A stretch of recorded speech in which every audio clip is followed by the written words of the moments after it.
It's finally here. I've wanted the Black Swordsman arc since I was a little kid. You dig?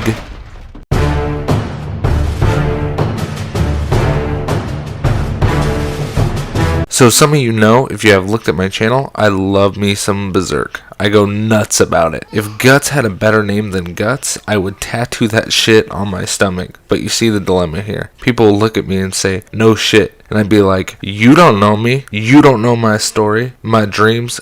Guts is the man, alright? Alright? To my point, Berserk is by far my favorite story besides the Dragon Ball series and Inception. I saw Inception like 9 times in theaters and still it makes me diarrhea in my pants.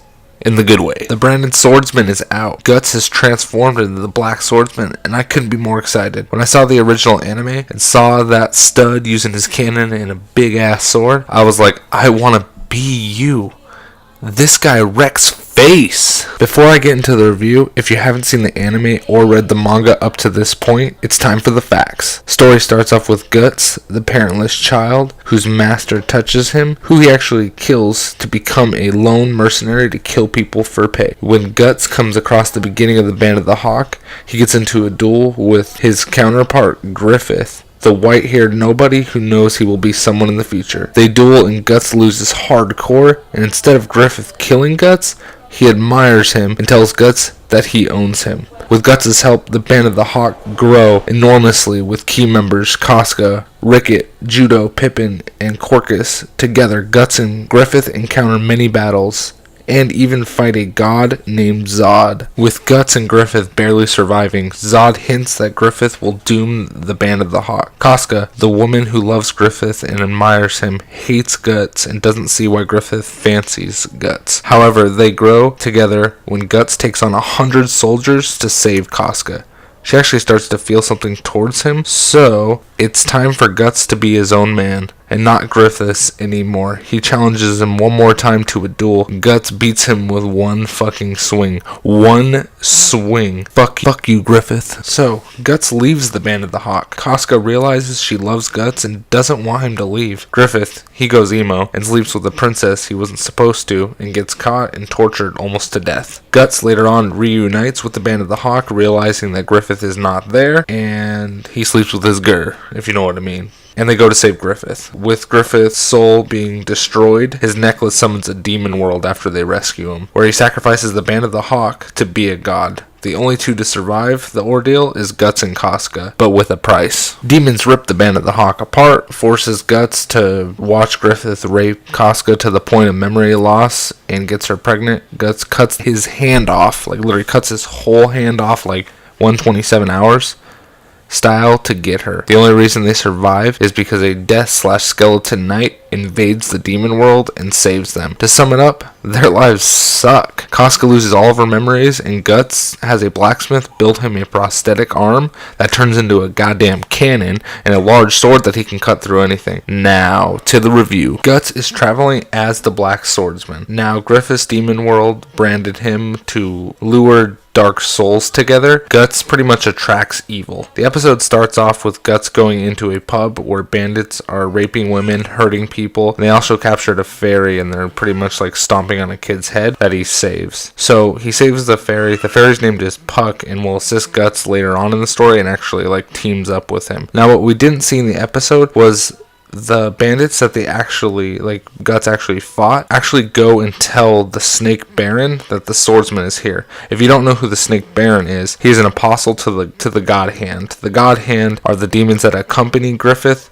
in his transformation in the Eclipse in the demon world. We have Void, Conrad, Ubik, Slain, and then Femento, which is Griffith. A lot of unknowns come from the God Hand. What I do know is they are not invincible, and they better know Guts is coming for him. In Guts' travels, he encounters a man with his granddaughter telling Guts to get into their carriage because it's raining outside, and Guts declines because he knows evil spirits could potentially possess him and actually like follow him to his location. The man says he believes in God and they will be okay.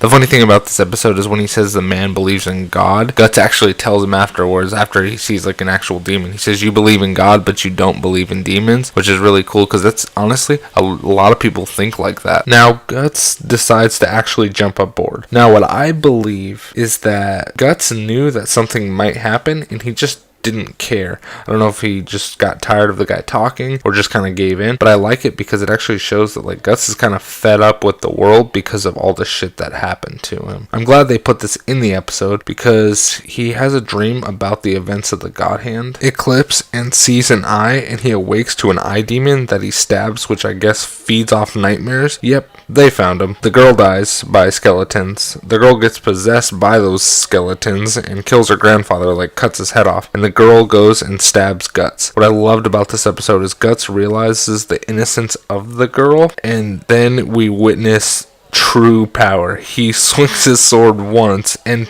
totally obliterates this girl, like cuts her in half and like pieces are flying everywhere. I was like, holy shit. After Guts kills all the skeleton, a demon tree like wraps up Puck and Guts still affected by the girl watching the tree about to eat the girl, busts out his cannon and blows that tree up, and then like swings his sword down and like cuts it into pieces. And I love how he's like, you're gonna make good firewood. The highlight in this episode for me was Guts hearing voices after all of the battles from the God Hand and just telling them to shut up. Like he could actually hear like everyone speaking to him saying like, you are not safe, and he fires his cannon up into the air. It shows that brand on his neck is real, and he's also traumatized by the events of the eclipse. Thinking about the episode, it was a great starter episode. The episodes will be about 22 minutes long, and I believe there's like 23 to 24 episodes. And I love the computer style animation. Like, it's different, but I'm willing to do different if they're going to keep making Berserk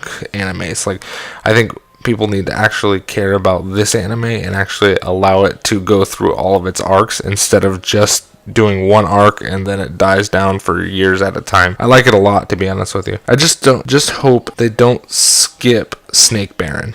I love watching that dude die. Like, that is my favorite episode of the old anime back in the 90s, is him getting blown up by Guts' cannon. I wish we would have seen Guts remembering Casca a little bit more, but I know that'll change in future episodes. Like, that is the love of his life. I just can't wait until Guts gets his Berserker armor. You know what I'm talking about. And if you don't, you need to look that shit up right now, because Berserk is just amazing.